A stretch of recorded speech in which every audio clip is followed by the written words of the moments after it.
বাবা, তুমি আজ আমাদের মাঝে নেই, কিন্তু তোমার স্মৃতি প্রতিটি মুহূর্তে আমার হৃদয়ে বেঁচে আছে।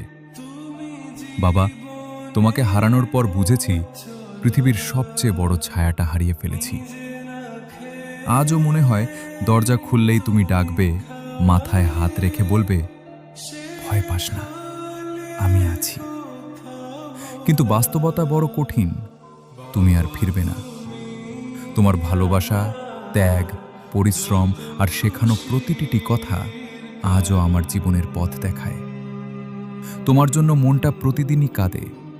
এমন কোনো দিন নেই যেদিন তোমাকে মনে পড়ে না।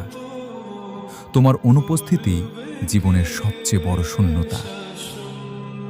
হে আল্লাহ, আমার বাবাকে ক্ষমা করে দিন। তার কবরকে জান্নাতের বাগান বানিয়ে দিন।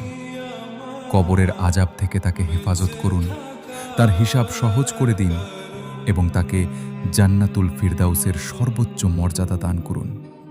আমিন। বাবা, তুমি আমার দোয়ায় আছো, থাকবে আজীবন। তোমাকে কখনো ভুলতে পারবো না। আল্লাহ যেন জান্নাতে আবার আমাদের একত্রিত করেন। আমিন।